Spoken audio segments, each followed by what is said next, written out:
Il y a dans la respiration quelque chose à apprendre.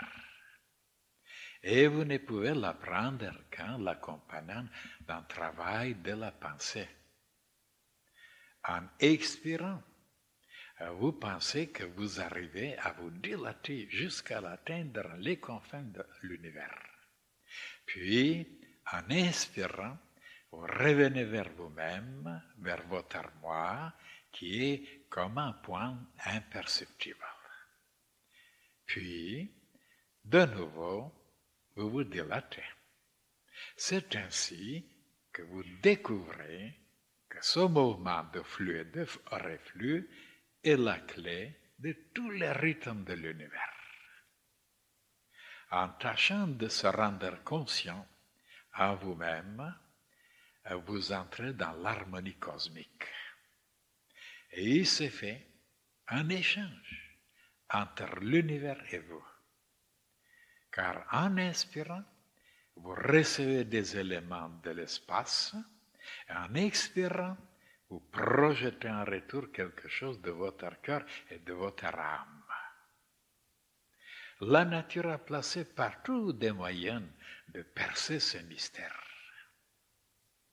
Si les philosophes pratiquaient une respiration consciente, ils comprendraient beaucoup de choses sur lesquelles, pour le moment, ils parlent et écrivent sans rien comprendre. D'ailleurs, la capacité de penser est liée à la respiration. Pour que votre cerveau soit lucide, il faut apprendre à respirer.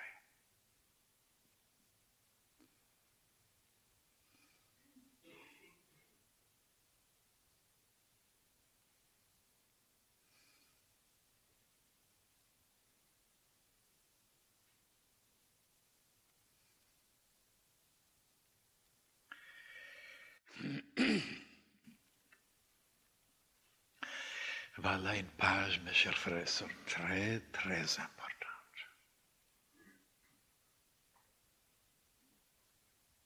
Ceux qui ont suivi l'enseignement depuis longtemps déjà, ils ont entendu déjà beaucoup de choses sur la respiration.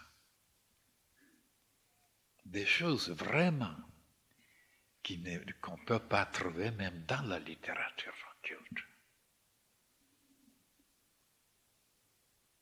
Alors, et sur quoi je vous ai parlé dans le passé. Je vous ai révélé comment le Seigneur a créé l'univers en expirant et l'univers était créé. Et quand il inspirera, l'univers sera foutu, tout disparaîtra. Et comme cette inspiration, expiration dure des milliards et des milliards et des milliards d'années, comme dans la philosophie hindou, un jour de Brahma, c'est des milliards d'années, un jour. Et c'est comme ça que le Seigneur a créé les choses dans 6 jours. Et oui, mais ces 6 jours n'étaient pas de 24 heures comme les chrétiens pensaient dans le passé. Dans les 6 jours, il a créé. Et après, il était fatigué. Et il devait se reposer. Et quelle opinion on doit avoir sur le Seigneur après? Il est comme nous. Il a mis la main dans la pâte et il s'est fatigué. Et comment ça se fait que les chrétiens n'ont pas réfléchi? J'ai tout expliqué ça. Mais je ne m'arrêterai pas longtemps. Seulement, rapidement, je vous dirai seulement sur quoi j'ai parlé et après quelques mots, s'il le faut, quelque chose de nouveau pour vous amener à pratiquer. Et quand il a créé, par exemple, voilà, les étoiles, le soleil. Ben, c'était le 4e jour. Et le premier, et le deuxième, et le troisième. Est-ce qu'il y avait 24 heures? On ne peut pas.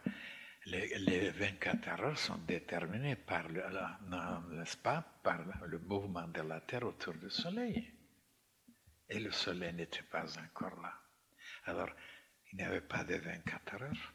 Et ils ne sont pas aperçus, les chrétiens, en lisant la Bible, qu'il fallait aller trouver, à chercher et comprendre le côté symbolique. Ces 6 jours, ce sont des jours immensément longs.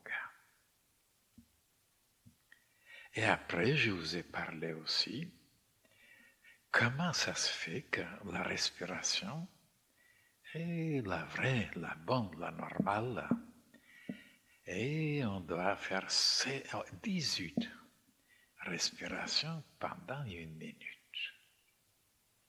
Et pourquoi 18? Et comment ça se fait que l'intelligence cosmique a calculé tout?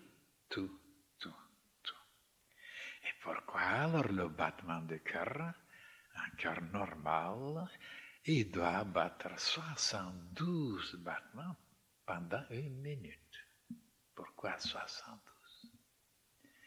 Et je vous ai parlé de ce nombre et de 18 aussi, en relation avec le point vernal, avec les précessions des équinoxes, et que ça crée de cette façon dans 2160 ans une époque, et de cette façon que l'humanité est passée par des époques, et c'était, pendant Jésus, c'était poisson, et que maintenant, l'humanité doit entrer sous l'influence d'un verso, et ainsi de suite. Je vous ai parlé là-dessus. Et pourquoi ce rythme-là, c'est calculé? Alors, si nous nous arrêtons maintenant seulement sur la respiration, si vous avez écouté bien ici, et vous serez un peu étonné de la contradiction. Il dit que quand vous inspirez,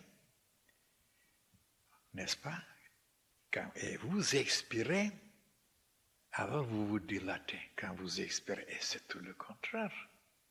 C'est quand vous inspirez que les poumons se dilatent. Et quand vous expirez, il diminue, il se rétracte. Et oui, mais le premier, c'est pour le côté initiatique, pour le côté ésotérique, pour le côté symbolique. Et celui, n'est-ce pas, quand maintenant vous inspirez, vous vous dilatez, ben vous recevez quelque chose à ce moment-là, et parce que vous recevez quelque chose, vous vous élargissez, vous vous dilatez.